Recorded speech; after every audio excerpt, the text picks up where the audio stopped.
Paz do Senhor, meus irmãos.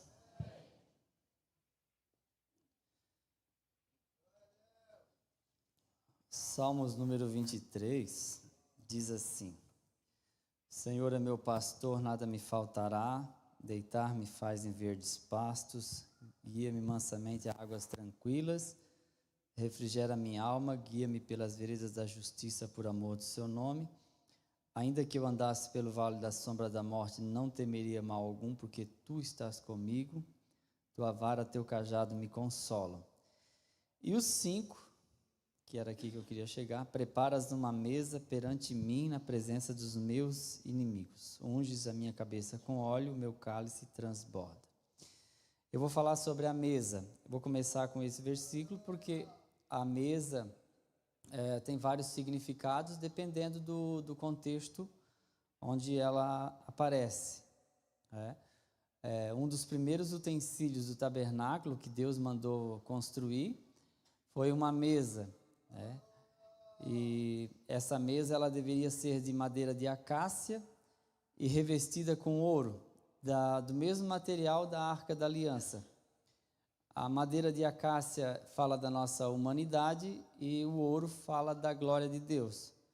Então a nossa humanidade como madeira de acácia, porque a acácia é uma madeira cheia de nós, ela é ruim de ser entalhada, mas depois de entalhada ela fica muito bela. E assim é a nossa vida, cheia de nós, difícil de ser entalhada pelo Espírito Santo, porque somos cheios de teimosias e egoísmos, mas Ele trabalhando em nós, a nossa vida pode refletir a glória de Deus. Então, quando diz, preparas uma mesa perante mim, é um banquete. Aqui o sentido do Salmo 23:5 é um banquete. Porque na presença dos meus inimigos é para que Deus me honre no meio dos meus inimigos. Às vezes a gente foge um pouco desse contexto dos inimigos, porque a gente apanhou tanto com aquele hino Sabor de Mel, né? Que a gente fica até com medo de falar que os meus inimigos vejam a minha prosperidade. Mas aqui está dizendo exatamente isso, né? Na presença, porque os inimigos nossos, que eles existem, né? Ele é espiritual, mas de vez em quando se manifesta num ser humano, eles devem estar próximos, né? Não tão próximos para nos causar mal, e não tão longe que não possa ver a bênção de Deus sobre nós. E quando o salmista diz, o meu cálice transborda, ele está dizendo que a bênção de Deus, ela vem abundante sobre nós. Como diz o pastor aqui, né? Acho que foi o pastor Adriano que falou, boa medida, recalcada, sacudida e transbordante. E quando Deus abençoa, Ele abençoa sem medida. Ele abençoa ultrapassando as nossas expectativas. Então é isso que vou falar um pouquinho hoje, a começar, né, nessa introdução e falar sobre a mesa que estavam assentados os irmãos de José, que está em Gênesis 43 e 33. Gênesis 43, 33. Eu vou sempre usando essa versão aqui. Não sei se consegue corrigir, já está lá, ó. Aquela versão geralmente é corrigida fiel, né? Da tela lá. E aqui a minha versão fala um pouquinho diferente. Porque assim, ó, eu fiquei vasculhando esse texto porque ele não é fácil. Porque tem uma versão que dá a entender que é essa daí, ó. Que os irmãos de José se assentaram perante ele, do mais velho até o mais moço, organizados, eles se assentaram. Mas tem uma outra versão que diz que foi José que organizou os irmãos dele dessa forma. E eu fiquei procurando o sentido, e eu achei na maioria das versões que José organizou seus irmãos por idade. Então isso deixou eles assustados, porque afinal, os irmãos de José, nessa ocasião, eles não sabiam que José era o provedor, né? Tanto que o nome dele, José, é que o Senhor acrescente outro. O faraó mudou o nome dele para Zafenate Paneia. Zafenate Paneia significa provedor do nutrimento da vida. Então ele é provedor do nutrimento da vida. E deu para ele a Asenate, filha de Potífera, sacerdote de On. Ele casou-se com uma egípcia. E ele vai ter 2 filhos, Manassés e Efraim, com essa egípcia. E é uma coisa que a gente às vezes não entende muito, porque que a gente não encontra o judeu puro. Não dá para saber quem é descendente de Abraão hoje. Nós não temos um fio de cabelo de Abraão para saber, esse aqui é geneticamente filho de Abraão, é descendente, não tem como.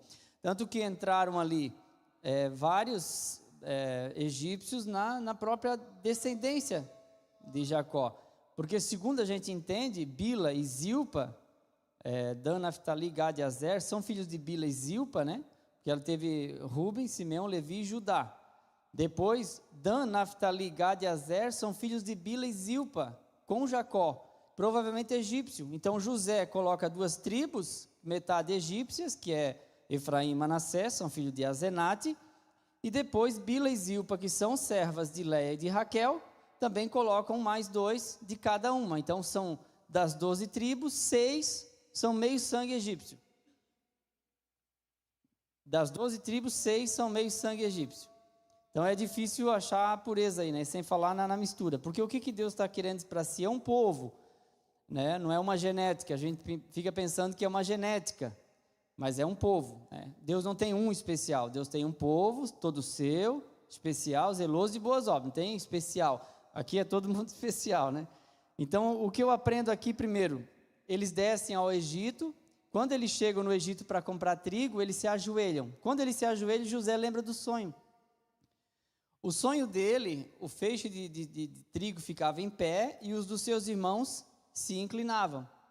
Esse foi o sonho dele, né? E ele teve o sonho que o sol, a lua e 11 estrelas também o reverenciavam.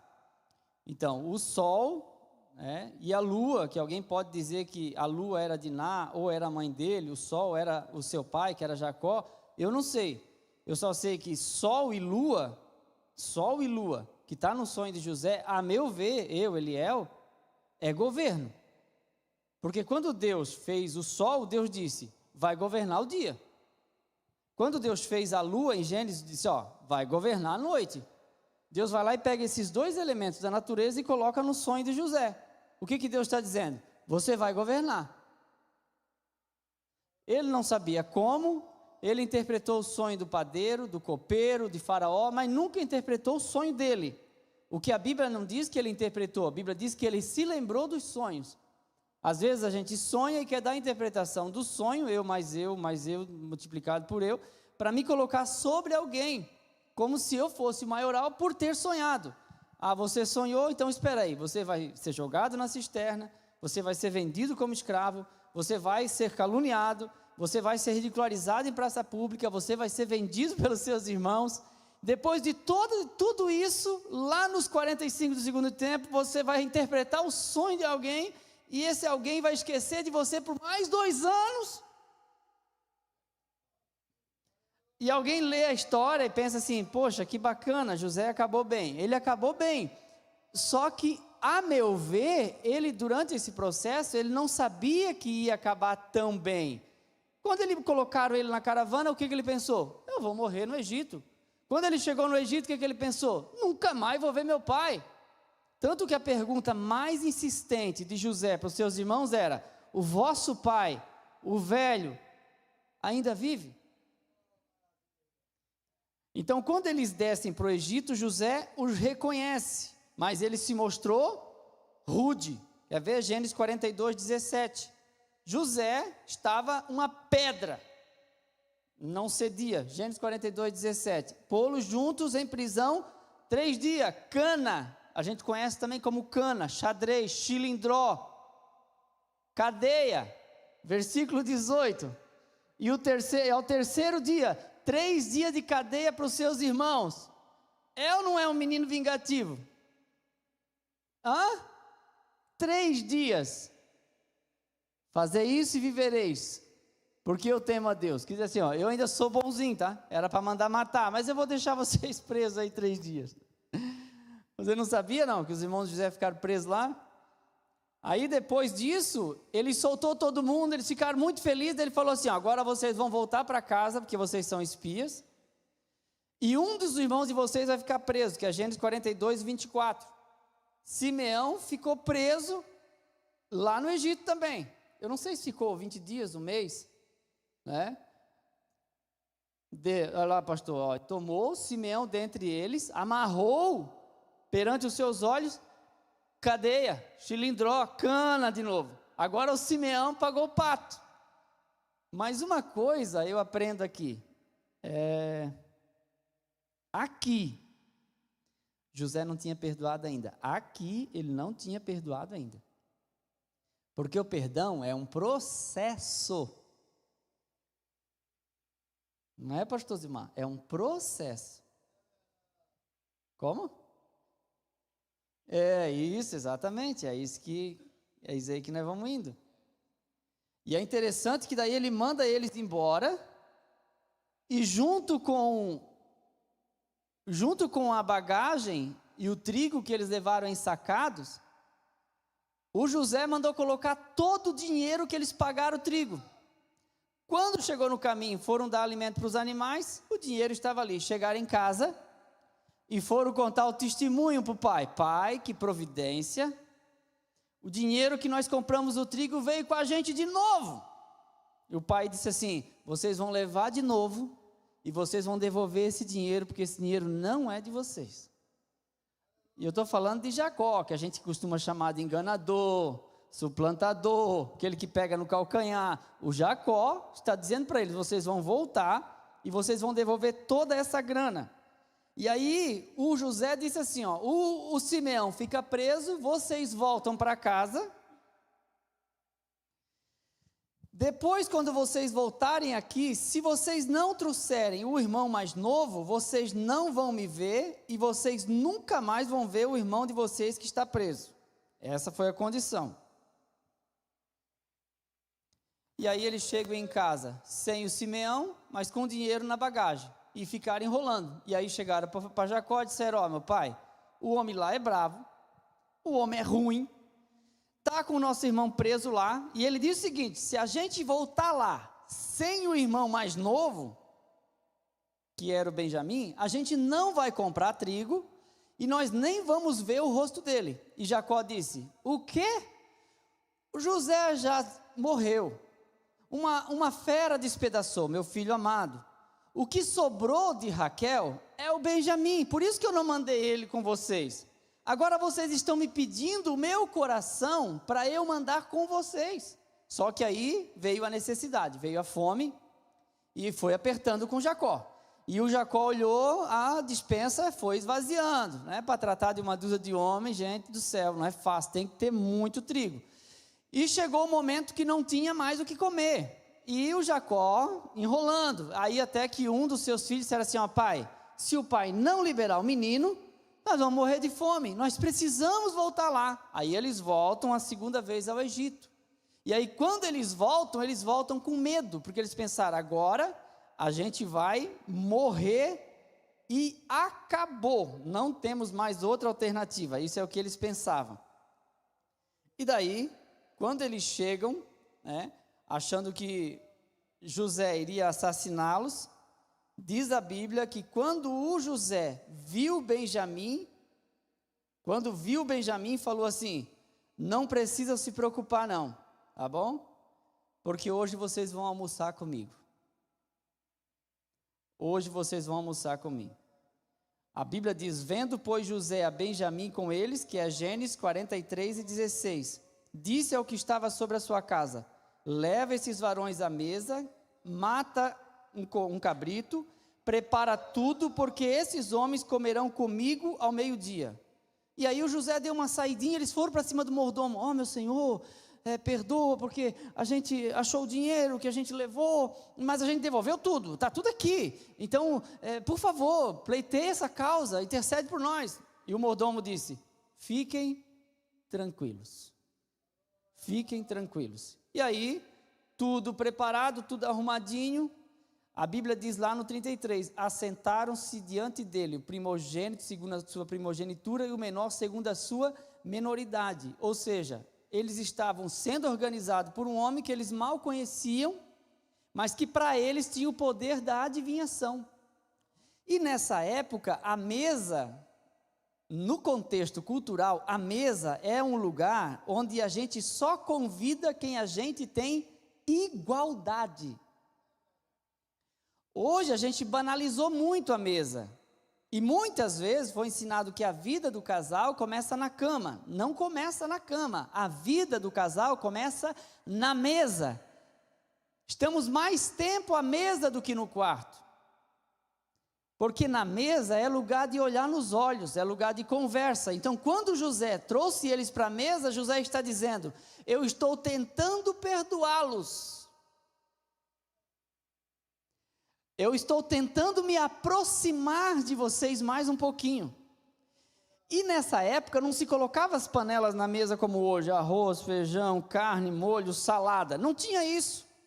Era alguém que preparava o cardápio, colocava lá na tigela de madeira e colocava diante da pessoa. E a Bíblia diz, eu queria que o amado colocasse ali o versículo 34, Gênesis 43, 34. Gênesis 43, 34 diz assim, ó: e apresentou-lhes as porções que estavam diante dele. Porém, a porção de Benjamim, como eu falei, era eles que arrumavam o prato. A porção de Benjamim era 5 vezes maior do que as porções deles todos. Uma das coisas, irmãos, que eu aprendo com essa história, a exigência de José em mandar esse menino de volta lá para o Egito, lá para ele ver esse menino, é porque ele queria ter certeza que ele estava vivo. Porque ele sabia quem eram os seus irmãos e o que eles eram capazes de fazer. E outra, que ele estava com muita saudade de Benjamim, porque Benjamim era o seu irmão por parte de pai e por parte de mãe. E quando ele coloca essas 5 porções diante de Benjamim, ele está dizendo: eu quero honrar quem não me vendeu. Eu quero reconhecer quem esteve comigo no momento de dor. Porque a gente hoje tem mais dificuldade em achar apoio dos próximos do que dos distantes. Às vezes, quem mais vai acreditar em você, quem mais vai acreditar no teu sonho, quem mais vai lutar por você, nem é da sua família. Está bem distante. E eu aprendo nesse texto que nós devemos honrar quem não participou da nossa venda. E ele estava mostrando, e ninguém, irmãos, por mais que eles fossem, briguentos ali no meio, nenhum deles tinha coragem de perguntar: por que a de Benjamim é maior do que a nossa porção? Não tinha, porque Deus estava abençoando Benjamim. Essa é a questão. Quando Deus começa a abençoar alguém, deixa Deus abençoar, porque nem eu e nem você vamos conseguir impedir. Porque é Deus que está querendo fazer, é Deus que está querendo usar. Se Deus quiser te honrar, nós aqui, nem pastor Zilmar, nem Eliel, nem nenhum de nós vamos conseguir impedir, porque nós não lutamos contra Deus aqui nesse lugar. Se o teu tempo chegar, a tua hora chegar, e Deus te capacitar, glória a Deus, aguente a luta e os embates da vida, mas seja firme e constante na presença de Deus. Porque a questão é permanecer, que às vezes a gente tem dificuldade. E é muito legal porque aqui eles comem com José. José deu mais presentes para Benjamim. E é interessante porque José, ele vai dar uma muda de roupa para cada um. Nessa época a roupa não é igual hoje não, irmãos. Eles vestiam roupa rústica. Então, para ganhar uma roupa dessa que José estava dando, era um presentaço, era para usar só num dia de celebração. E José vai lá e dá uma roupa para cada um, mas para Benjamim ele vai lá e dá 5 mudas de roupa, ou mais do que para os outros. E aí falou assim, não discutam pelo caminho. Por que ele disse isso? Porque geralmente começa a discussão. Você está ganhando mais que eu, você está melhor que eu, você está mais abençoado, você está sendo mais privilegiado, você está levando vantagem. Mas José está dizendo: não briguem pelo caminho. O detalhe é que às vezes quem vê a bênção na tua vida não te conheceu no anonimato o sofrimento. E hoje questiona por que você tem as coisas e você é alguma coisa, mas não sabe a tua história. Então a gente deve parar de questionar ou de perguntar para as pessoas quando elas censuram a gente pelo que a gente é. Irmão, se a gente está sendo ou tendo alguma coisa, pode ter certeza, a gente se esforçou, porque Deus não dá nada de graça, de graça. A salvação vem por graça, mas não é barata, custou caro, é por graça, mas não é barata. Então quando Deus derrama uma gotinha na vida de alguém, é porque essa pessoa também fez a parte dela. Então vamos descansar em Deus. E eu descubro que se você e eu nos esforçarmos também, nós podemos também ter e ser isso aí. Ou tem algum ser humano melhor do que o outro? Não tem, irmãos. Cada um tem a sua habilidade, claro. A segunda mesa é de Adoni-Bezeque e a mulher cananeia. Não é bem a mesa isso aqui. Isso aqui é debaixo da mesa. Juízes 1:7. Juízes 1:7. Então, disse Adoni-Bezeque: 70 reis com os dedos polegares das mãos e dos pés cortados apanhavam migalhas debaixo da minha mesa. Aqui é estar debaixo da mesa. Eu me lembro quando eu era criança, eu tinha um hábito de acabar de almoçar e me enfiar debaixo da mesa. Não sei por que eu fazia isso. Sempre fiz isso. E hoje ainda tem esse costume, não debaixo da mesa, mas pelos cantos da igreja. Para vir para frente é uma luta, né, pastor? Vem, Eliel. Não vou não. O meu lugarzinho é sempre os cantos. É uma coisa minha, da minha natureza. Um dia eu me curo disso. As migalhas debaixo da minha mesa, assim como eu fiz, Deus me pagou. Agora veja a mulher cananeia, Mateus 15:27. Ao que ela disse, a resposta para Jesus. Jesus disse: não é lícito tirar o pão dos filhos e deitá-lo aos cachorrinhos. Aí essa mulher diz assim, ó: sim, Senhor, mas também os cachorrinhos comem das migalhas que caem da mesa dos seus senhores. Isso aqui é estar debaixo da mesa. Tanto Adoni-Bezeque, ele subjugou esses reis e colocou eles todos debaixo da sua mesa. Qual o sentido? Eles estão reverenciando, eles estão dependendo, eles estão sujeitos, eles estão escravizados. E estar debaixo da mesa é ser escravo de alguma coisa. Estar debaixo da mesa é ser escravo de um sentimento, escravo de uma vontade, escravo de um desejo, escravo de alguém. Além da escravidão, eu vejo aqui a lei da semeadura. Adoni-Bezeque, quando ele foi, quando ele foi ali preso pelos soldados israelenses aqui que estavam tomando posse da terra prometida, ele disse mesmo: o que eu fiz com os outros, estão fazendo comigo. Porque enquanto eu dava migalhas para os outros, agora quem sobrevive de migalhas sou eu. Por conta do quê? A lei da semeadura. Então assim, a mulher cananeia diz assim, ó: mas os cachorrinhos comem das migalhas debaixo da mesa. Então debaixo da mesa, eu coloquei aqui medos, eu coloquei aqui traumas também. Tem muitas coisas que você faz ou deixa de fazer por causa dos seus traumas. E às vezes eu e você, nós não saímos debaixo da mesa, porque o trauma e o medo nos aprisiona lá. A gente tem medo da opinião dos outros. A gente tem um trauma, que é uma ferida que ficou lá dentro, é um ressentimento, é alguma coisa.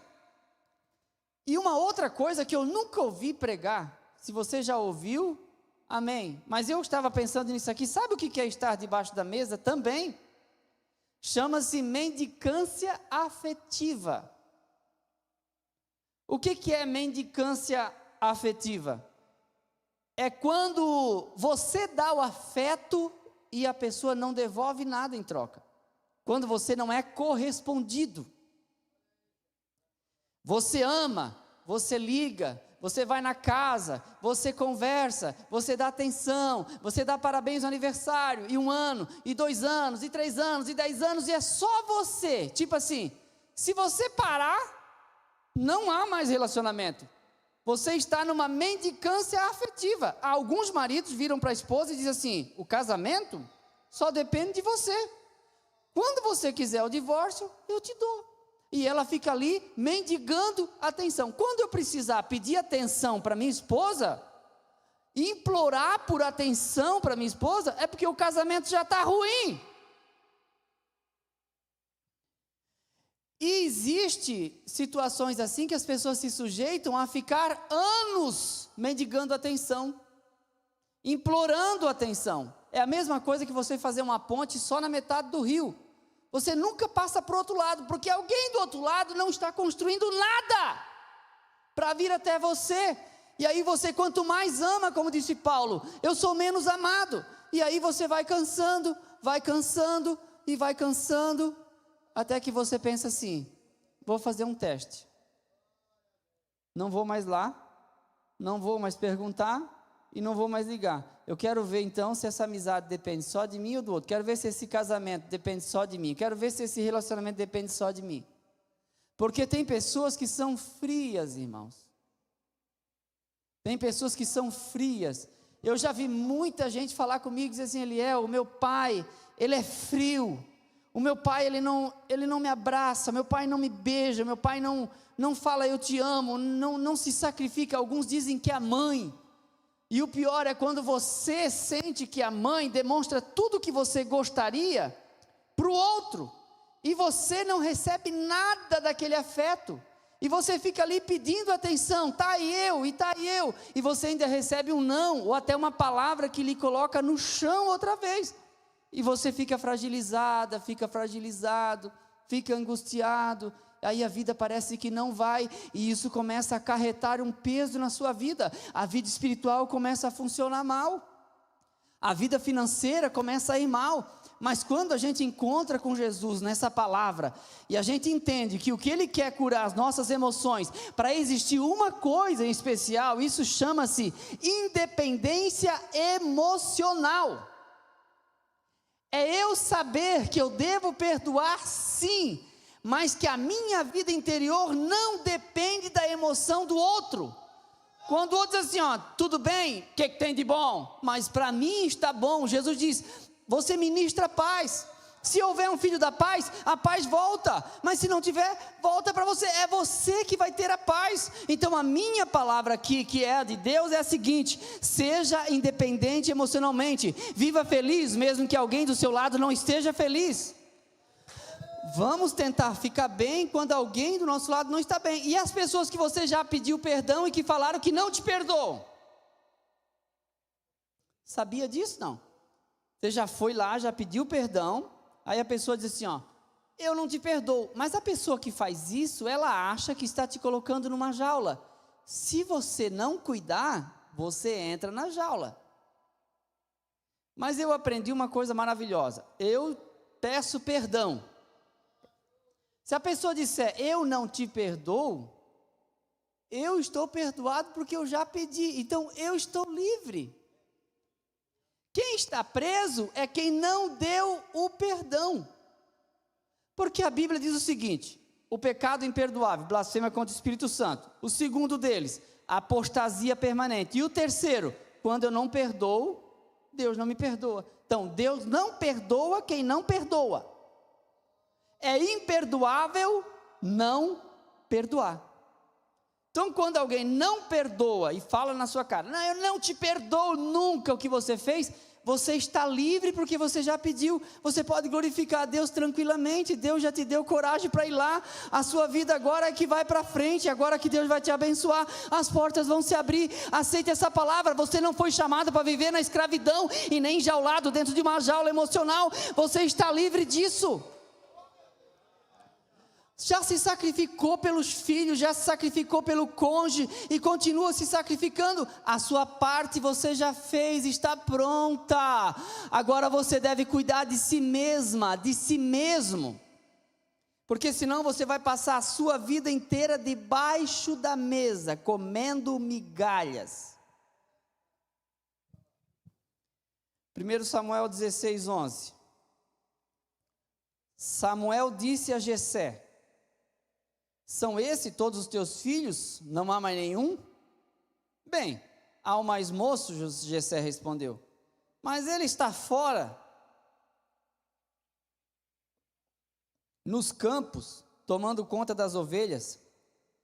Samuel respondeu, mande chamá-lo imediatamente, porque não nos assentaremos em roda da mesa para comer, enquanto ele não chegar. O pai se fez de esquecido e deixou ele cuidando das ovelhas. Jessé foi convidado para esse culto e todos os seus filhos, mas ele pensou, essezinho aqui, quem sabe você da sua família é aquele que todo mundo dizia, essezinho, dos outros eu espero muito, mas dessezinho aqui, eu não espero nada. E aí é que todo mundo se engana, porque essezinho aí, é aquelezinho que Deus vai começar a levantar. Quem era você no meio da sua casa? Essa mesa aqui é a mesa do chamado. Porque ninguém chamou Davi, ninguém chamou Davi para aquele culto. Ninguém, nem Samuel, nem Jessé, nem seus irmãos, ninguém chamou. Só que Deus chamou quando eliminou todos os outros assim, falta alguém ainda, tem mais algum? Ele disse, tem um só, mas eu deixei lá cuidando das ovelhas. Nós não nos assentaremos em roda da mesa enquanto ele não chegar, falta um. Deus chamou, pode ninguém aqui mandar debaixo te chamar, mas se Deus te chamou, e você tem certeza que foi Deus quem te chamou, você se anime aqui essa noite por essa palavra e assuma o seu lugar, porque quem te chamou foi o Deus do céu. Porque no caminho a gente vai encontrar muita gente que foi o homem que chamou, mas não vai ter fruto e não vai durar, porque toda árvore que o Pai Celestial não plantou será arrancada, mas quem o Pai planta,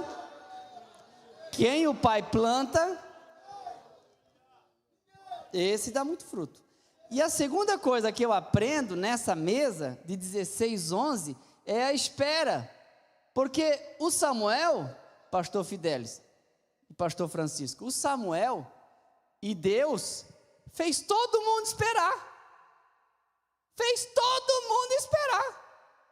A comida pronta, porque rolava a comida, claro. Eles estavam em um culto comemorativo, a palavra comemoração começa com comer. Você já viu uma comemoração sem comida? Não, é comemoração. E eles ali com fome, olhando e pensando, por que a gente não deixou ele atrás do rancho? A gente só pegava ele e trazia, agora estamos aqui com fome. Quando Deus chamar alguém, Ele faz o outro esperar a vez de quem Ele chamou para colocar na ponta da fila. É assim a obra e o plano de Deus, porque a mesa é do chamado, mas também a mesa é da espera. E a espera porque eles esperaram, e a espera porque Davi esperou.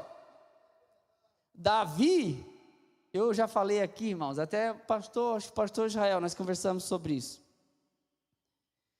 Quando a Bíblia fala no 14:1 de 1 Samuel, que no segundo ano de Saul ofereceu sacrifício e foi reprovado por Samuel, se no segundo ano de Saul ele foi reprovado por Samuel, e Deus disse através de Samuel, Deus já buscou para si um homem segundo o seu coração, se é no segundo ano de Saul, faltava 8 anos para Davi nascer, porque Saul reinou 40 anos, e quando Saul morreu, estava 40 anos reinando, e Davi tinha 30, então se Davi tinha 30, quando Saul morreu, logo Davi nasceu no 10º ano do reinado de Saul.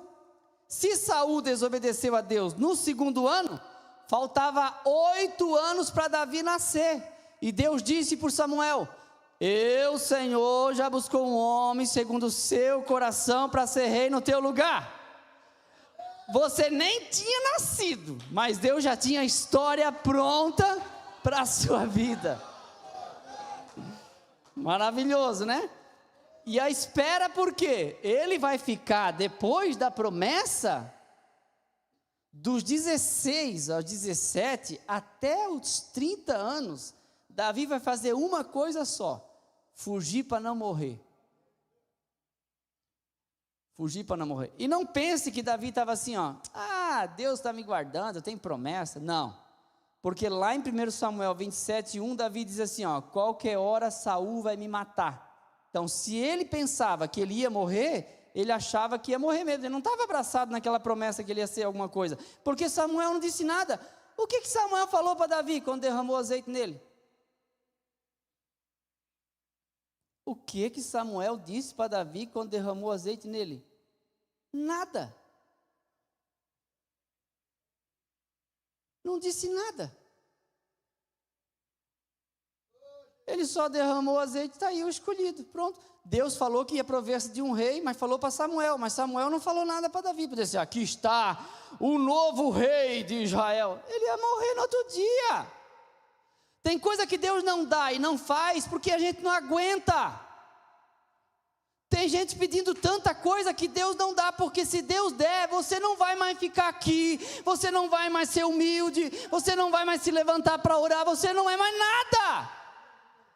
Por isso que eu não quero nada que não seja vindo de Deus, porque se alguém me der alguma coisa que não é de Deus, eu me acabo. Eu não sirvo para mais nada, irmãos. Ele não estava pronto. Agora, quando ele tinha 30 anos, ele já estava 13, 14 anos na vida dele fugindo para não morrer. E enquanto ele fugia para não morrer, ele guerreava, lutava e ele aprendia. E a experiência o forjou. E daquela mesa de refeição daquele dia, para o dia em que ele chegou em Hebrom, passaram-se quase 14 anos. E você achando que está esperando pouco. Tem outra mesa que é a da restituição. Mefibosete, 2 Samuel 9:11. O Senhor disse a Ziba, teu servo fará tudo. Ziba disse para o rei, teu servo fará tudo que o rei meu senhor ordenou. Assim Mefibosete passou a comer à mesa de Davi, como se fosse um dos seus filhos. Era uma promessa para alguém que já tinha falecido. Davi disse para Jonatas, se você morrer, eu cuido dos teus filhos. E Jonatas disse para Davi, se você morrer, eu cuido dos teus filhos. Aí a gente pergunta, por que Mefibosete? Por que Mefibosete veio para a mesa de Davi, desculpa. Por que Mefibosete veio? Mefibosete, ele veio para a mesa de Davi, porque ele era... Quando Davi foi chamar Ziba, perguntou se tinha algum filho de Saul, que era mais fácil de achar filho de Saul do que filho de Jonatas, porque Jonatas era mais jovem. E o único que sobrou da descendência de Saul, Mefibosete. Sabe por quê? Porque quando um rei assumia, nem dependia dele, dos seus generais. Eles matavam toda a família real que o antecedeu. Só que quando eles iam matar Mefibosete, chegavam lá, não, ele é aleijado. E ele ficou aleijado com uns 5 anos de idade. Só que aquela condição física, eles chegavam a matar, não, deixa ele vivo, nem vale a pena. Aquilo ali que manteve ele vivo. Tem uns defeitos nossos, sabe? Tem umas coisas assim, que a gente não gosta em nós, mas está ali, a gente luta contra, está ali, e Deus está dizendo, é o espinho na tua carne, é para você saber que você não é Deus.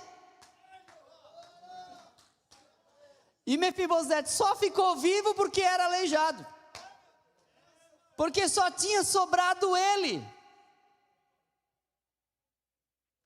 Aí eu vejo que quando ele é colocado naquela posição, ele não só passou a comer na mesa do rei, mas ele herdou todas as terras que era do seu pai, e todos os locatários, as pessoas que alugaram a terra, que pagaram lá o arrendamento, pagavam para Mefibosete, ou seja, além de comer na mesa, agora ele está rico.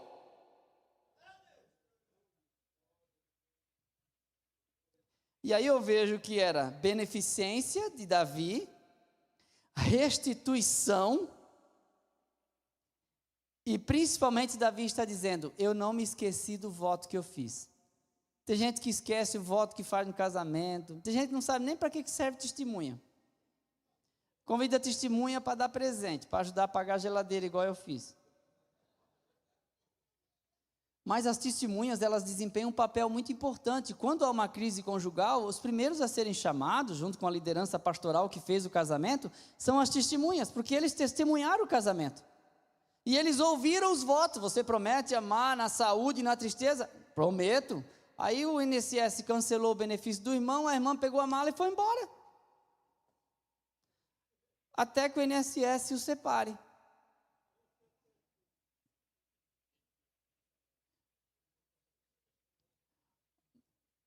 E a hora acabou.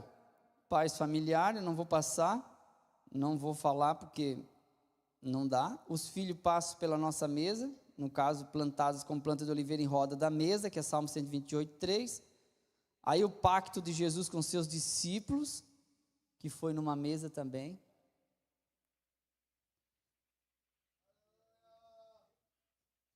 E eu vejo que na mesa a gente aprende comunhão, respeito e educação. Você quer saber se é uma pessoa educada? Põe ela para comer. Tanto que a Bíblia diz que a sunamita, ela fez um quarto para Eliseu, mas ela não estava olhando ele passar na rua. Eu vejo que esse homem que passa aqui na frente é um santo homem de Deus.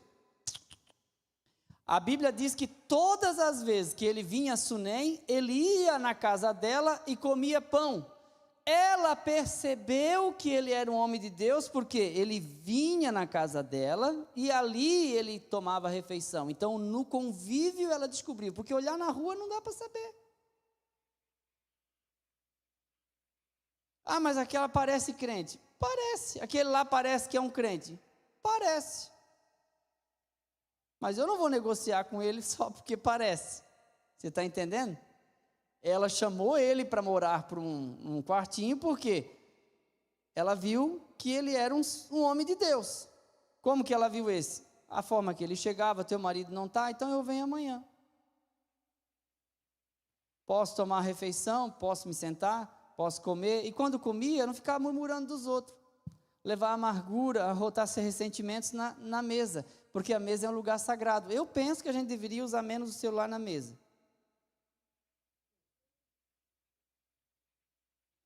E a gente tornar a mesa um lugar mais sagrado.